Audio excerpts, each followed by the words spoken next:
हम तुम्हारे साथ हैं। जिंदाबाद जिंदाबाद जिंदाबाद। आप संघर्ष करिए, हम तुम्हारे साथ हैं। तुम संघर्ष करो, हम तुम्हारे साथ हैं। जिंदाबाद जिंदाबाद जिंदाबाद। जिंदाबाद जिंदाबाद जिंदाबाद। माता की जय, भारत माता की जय। जिंदाबाद जिंदाबाद जिंदाबाद। उत्तर प्रदेश की राजनीति में आजकल हमें सिर्फ यही देखने को मिल रहा है, कहीं धर्म पे बात हो रही है, कहीं जाति पे बात हो रही है। इसी तरफ में एक तरफ देख रहे हैं कि स्वामी प्रसाद मौर्य को लेकर तमाम संतों ने ऐसे बयान दिए हैं जो आपके सामने कहना मेरे लिए भी सही नहीं है। अब उसी को लेकर यहाँ पे मौन जुलूस निकाला गया है और समाजवादी पार्टी के कार्यकर्ता यहाँ पे रजनीकांत मौर्य हैं, जो क्षेत्र में काफ़ी माने जाते हैं और कहीं ना कहीं स्वामी प्रसाद मौर्य के करीबी माने जाते हैं। हम इनसे बात करते हैं कि ये जुलूस का क्या मतलब है और ये क्या कहना चाहते हैं आगे। सबसे पहले आपका स्वागत है। बहुत बहुत धन्यवाद। ये हमें बताइए, जो मौन जुलूस निकाले आप लोग, ये क्यों निकाले? देखिए, शहीदों की धरती मधुबन, मऊ जनपद में मधुबन शहीदों की धरती मानी जाती है और हम दोहरी घाट के इस शहीद स्थल पर आज यही बताना चाहते हैं कि भारत एक है, यह देश एक है, इसका तिरंगा झंडा एक है। और ये जो स्वामी प्रसाद मौर्य जी ने दलितों, शोषित, वंचित, पीड़ित और सर्ववर्ग की महिलाओं के विषय में जो रामचरितमानस में जो एक टिप्पणी लिखी गई है, सिर्फ उसका विरोध कर रहे हैं। हम लोग बार बार कह रहे हैं कि हम लोग सिर्फ रामचरितमानस का विरोध नहीं कर रहे हैं, ना हम किसी के भेदभावना किसी के भी भेद देश पे, चाहे भगवान श्री राम पे, किसी पे भी नहीं। हम बस उस टिप्पणी से आहत हैं जो करोड़ों देशवासियों और 97% लोगों के हित को आहत कर रही है। तो हम सिर्फ उसको चेंज करने की मांग करने पे जो ये साधु संत जो अनाप शनाप बक रहे हैं, कोई गला काटने की बात कर रहा है, कोई नाक काटने की बात कर रहा है, कोई गर्दन उतारने की बात कर रहा है, तो ये इसको प्रदेश सरकार को संज्ञान में लेना चाहिए और ऐसे साधु संतों के खिलाफ कार्रवाई हो, उचित कार्रवाई हो। चूँकि स्वामी प्रसाद मौर्य जननायक हैं, नेता हैं, जगह जगह आते जाते हैं, उनके ऊपर ये जो इनाम की बौछार की जा रही है कि 21 लाख रुपए दिए जाएंगे, तो हम लोग बहुत परेशान हैं और हम लोग बहुत दुखी भी हैं कि इस प्रदेश सरकार में हो क्या रहा है।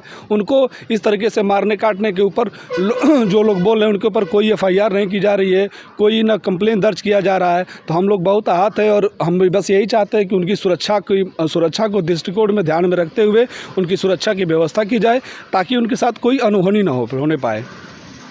कहीं ना कहीं संतों को हम ऐसा मानते हैं कि समाज के लिए एक अच्छे उदाहरण के रूप में देखते हैं और संतों का इस तरीके से बयान कहीं ना कहीं समाज में एक दूरियां पैदा कर रहा है। देखिए, हम सब सनातन धर्म को मानते हैं, हम भारत में जन्म लिए हैं तो हिंदू ही हैं, लेकिन अब ये अन्यथा हमारे पे थोके कि नहीं आप ऐसा करो वैसा करो, तो ऐसा कुछ नहीं है। अगर हमारे ऊपर कोई भी टिप्पणी करेगा, हम लोग भी आज के देश में सब लोग पढ़ रहे लिख रहे हैं, सब लोग जागरूक हो चुके हैं और अपने हितों की बात, अपने अधिकार की बात, हम को मानने वाले लोग हैं, हम अपने अधिकार की बात करेंगे। अगर इसके लिए हमको किसी भी तरीके से अगर आप चाहते हैं कि हमें परेशान कर लेंगे या किसी भी तरीके के दंड दे करके या किसी भी व्यवस्था करेंगे, तो उसके लिए हम पीछे नहीं हटेंगे और हम स्वामी प्रसाद मौर्य जी के साथ हैं, उनका सम्मान करते हैं, उनके साथ खड़े हैं। और अगर कोई इस तरह की अनाप शनाप बकेगा तो उसके लिए हम लोग भी कठोर कार्रवाई अगर करनी पड़ेगी। तो अभी तो हम लोगों ने सिर्फ ज्ञापन दिया है, अगर वो अपने आदतों से बाज नहीं आएंगे तो हमें भी गलत कदम उठाना पड़ेगा, तो हम भी मजबूर रहेंगे। कहीं ना कहीं समाजवादी पार्टी के नेता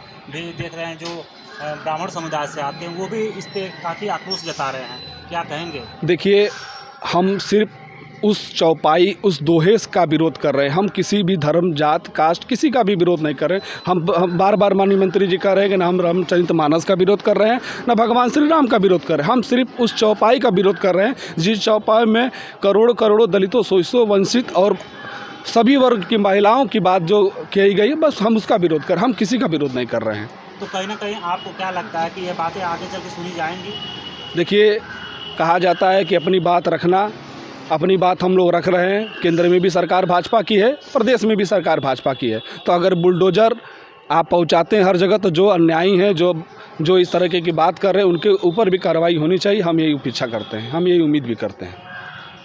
एक आखिरी सवाल मैं करूँगा आपसे, ये चौपाई जो कही गई है जी, ढोल गवार शूद्र पशु नारी सकल ताड़ना के अधिकारी जी, ये सालों से चलती चली आ रही जी। है और आज इस पे लेके आवाज़ उठाई जा रही है, जी। तो क्या इसको ढकना चाहिए या इस चौपाई को वहाँ से हटाना चाहिए? देखिए, अगर हम पढ़े लिखे नहीं हैं तो आप कुछ भी कह लीजिए, जब उसका हमें मतलब नहीं समझ में आएगा तो हम मान लेंगे। लेकिन आज के डेट में सभी लोग पढ़े लिखे हैं, सभी लोग जागरूक हैं। अगर इसका मतलब ढोल गवार शूद्र पशुनारी सकल ताड़ना के अधिकारी का अगर मतलब ताड़ना का सिर्फ पीटना होता है, गाली देना होता है, तो मैं ये चाहता हूँ कि इसको ज़रूर बदल देना चाहिए। चलिए, बहुत बहुत धन्यवाद। धन्यवाद। तो ये थे समाजवादी पार्टी के नेता रजनीकांत मौर्य, उनकी पूरी टीम जो इस बात पे आक्रोश जता रही है, जो संत महात्मा स्वामी प्रसाद मौर्य को लेकर ऐसे ऐसे अनेकों बयान दे रहे हैं, विवादी बयान, उसको लेकर ये मौन जुलूस निकाल रहे हैं और सरकार से कह रहे हैं कि इन लोगों पे कार्रवाई